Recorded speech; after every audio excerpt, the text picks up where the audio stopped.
5월 1일 월요일입니다. 교와 함께 만드는 시편 묵상 시편 18편입니다. 나의 힘이신 여호와여 라는 주제로 말씀을 나누겠습니다. 먼저 기도를 시작하신 후 시편 18편을 1회 3 읽기 바랍니다. 꾸준한 영성을 여는 당신의 인생을 변화시킵니다. 첫 번째, 시편 18편 해설. 표제가 여호와의 종 다윗의 인도자를 따라 부르는 노래. 여호와께서 다윗을 그 모든 원수들의 손에서와 사울의 손에서 건져주신 날에 다윗이 이 노래의 말로 여호와께 아뢰어 이르되입니다. 시편 60편 다음으로 긴 표제입니다. 언제 다윗이 이 시를 기록했는지는 알 수 없지만 표제를 통해 유추해 볼 수는 있습니다. 첫 번째, 여호와께서 다윗을 그 모든 원수들의 손에서와 사울의 손에서 건져주신 날에 라는 표제입니다. 약 10년간 자신을 쫓던 사울왕이 죽었고 다윗이 모든 원수들을 무찌르고 온 이스라엘의 왕이 되어 평안히 살게 되었을 때 지은 시일 가능성이 큽니다.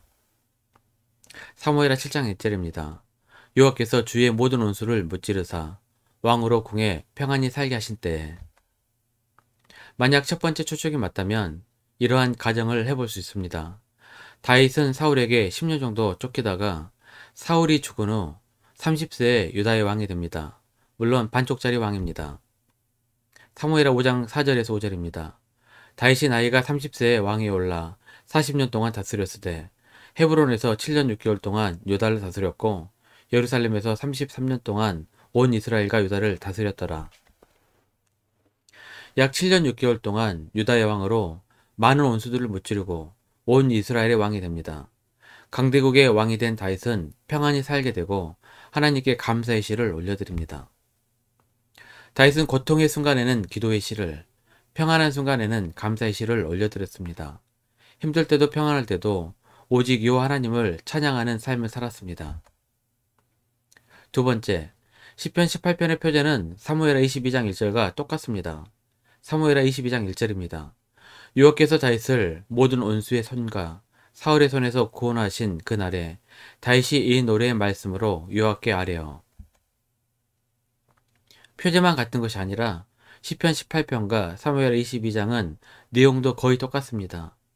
만약 다윗이 온 이스라엘의 왕이 된 직후 기록한 시라면 사무엘하 5장이나 사무엘하 7장에 위치하는 것이 더 적합할 것 같습니다. 하지만 사무엘하 22장은 다윗이 죽기 직전 마지막 말 바로 앞에 위치하고 있습니다. 이로 보아 다윗은 이 세상에서의 삶을 다 마치고 감사하는 마음으로 인생의 어려운 순간들 가운데 하나님의 구원의 은혜를 찬송하기 위해 이 시를 기록했을지도 모릅니다. 두려움 속에 생을 마감하기보다는 감사와 찬양으로 준비하는 것이 자녀들에게도 위안이 될 것입니다. 인생의 황혼기에는 삶을 되돌아보면서 도우시는 하나님의 은혜를 감사 찬송하며 하나님 나라를 준비하는 신앙을 갖는 것이 아름다운 모습이 아닐까 생각이 듭니다. 다윗이 모든 원수를 물리치고 왕위에 올라 평안한 때에 감사 찬송하며 기록했는지 아니면 인생의 마지막 때에 과거를 회상하며 감사하기 위해 기록했는지는 모릅니다. 하지만 다윗은 힘들 때도 평안할 때도 하나님을 찬양했고 어릴 때도 나이가 지긋이 들었을 때도 하나님을 찬양했습니다. 늘 감사 찬송하며 살았던 다윗의 모습은 우리에게 신앙의 귀감이 됩니다. 더 나아가 표제는 여호와의 종 다윗의 시라고 시작됩니다. 다윗이 종이면 여호와는 주가 되십니다. 다윗은 목동일 때도 하나님의 종이었고 왕이 돼서도 하나님의 종이라고 고백했습니다. 나이가 지긋이 들어 죽음의 문턱에서도 여호와의 종으로 고백했습니다. 온 이스라엘의 왕이라는 사실보다도 여호와의 종이라는 사실에 더 자부심을 갖고 살았습니다. 어려서부터 죽을 때까지 주 하나님을 찬송하기를 즐겨했습니다. 찬송은 사소하거나 평범한 일이 아닙니다. 위대한 일입니다. 찬송을 예배의 어느 한순간 정도로 생각해서는 안 됩니다. 죽을 때까지 가장 귀한 신앙의 덕목을 꼽으라면 하나님을 찬송하는 일일 것입니다. 굉장히 많은 것을 생각하게 하는 표제입니다. 참고로 49절은 신약에서 사도 바울에 의해 인용되었습니다. 49절입니다. 여호와여 이름으로 내가 이방 나라 중에서 주께 감사하며 주의 이름을 찬송하리이다. 로마서 15장 9절입니다. 이방인들도 그 긍휼하심으로 말미암아 하나님께 영광을 돌리게 하려 하심이라. 기록된 바 그러므로 내가 열방 중에서 주께 감사하고 주의 이름을 찬송하리로다 함과 같으니라. 시편 18편은 지금까지 읽어온 시편 중에 가장 긴 시입니다. 길지만 어려운 내용은 없으니 소리내어 읽으면서 천천히 묵상해 보시기를 바랍니다. 세 번째, 나의 힘이신 여호와여. 1절 2절입니다. 나의 힘이신 여호와여, 내가 주를 사랑하나이다. 여호와는 나의 반석이시요 나의 요새시요 나를 건지시는 이시요 나의 하나님이시요 내가 그 안에 피할 나의 바위시요 나의 방패시요 나의 구원의 뿌리시요 나의 산성이시로다. 찬양으로도 많이 불러 우리에게 익숙한 시입니다. 다윗은 이스라엘의 왕이 되었을 때 위대한 전사였습니다. 주변국들을 모조리 물리치고 이스라엘 역사상 최강국으로 만들었습니다. 위대한 전사였고 왕이었던 다윗이 자신의 힘의 근원은 하나님이라고 고백하며 시를 시작합니다. 어떤 사람에게는 밥이 힘이고 어떤 사람에게는 돈이 힘입니다. 또 어떤 사람은 권력이 힘일 것입니다. 하지만 다윗은 하나님이 힘의 근원이라고 노래합니다. 자신이 위대한 전사였다고 노래하지 않고 다 하나님의 은혜라고 고백하는 것이지요. 신약 성서의 절반을 기록한 사도 바울의 고백과도 일맥상통합니다. 고린도전서 15장 10절입니다.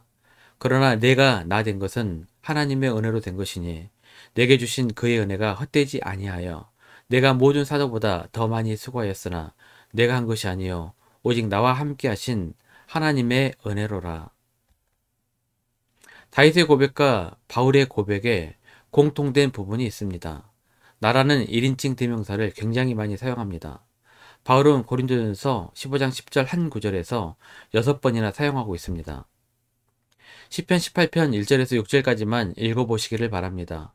6절에 나의, 내가, 나를 등등 1인칭 대명사가 21번이나 나옵니다. 다윗은 자신의 경험한 하나님의 이야기를 하고 있습니다. 누군가가 경험한 이야기가 아니라 자신이 경험한 이야기입니다. 그렇습니다. 신앙은 누군가의 경험을 말하는 것이 아닙니다. 그 누군가의 경험은 그 사람의 신앙이고 내 경험이 내 신앙입니다. 다윗이 경험한 하나님은 고난 가운데 있을 때 힘을 주시는 하나님이었고 위로와 격려의 하나님이셨습니다. 자신이 부르짖을 때 귀 기울여 주시는 하나님이었습니다. 6절입니다.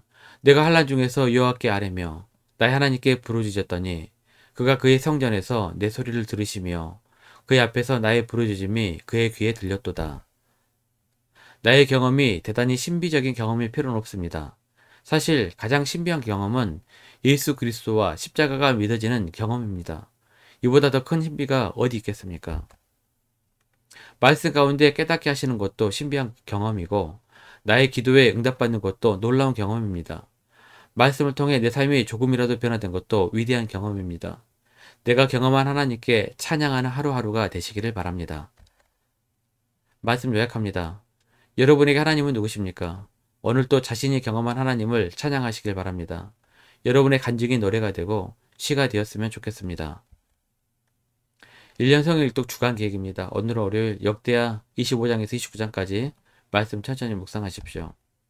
5월 중보 기도 제목입니다. 5가지 기도 제목을 놓고 충분히 기도하시고 교회와 개인 기도의 시간을 가지시길 바랍니다. 가정에서 기도하시기 힘드신 분들은 교회 나오셔서 주중 기도의 시간을 이용하시면 됩니다. 주중 기도회는 새벽 6시부터 밤 10시까지입니다. 편하신 시간에 나와서 정기적으로 기도하시길 바랍니다. 하루 30분씩 최선을 다하시기 바랍니다. 그러면 여러분의 삶이 변화될 것입니다. 영상을 다 보신 분들은 확인 문자를 보내시거나 유튜브에 댓글로 달아주시면 정기적인 영성 훈련에 도움이 될 것입니다. 오늘 하루도 승리하시기를 기도합니다.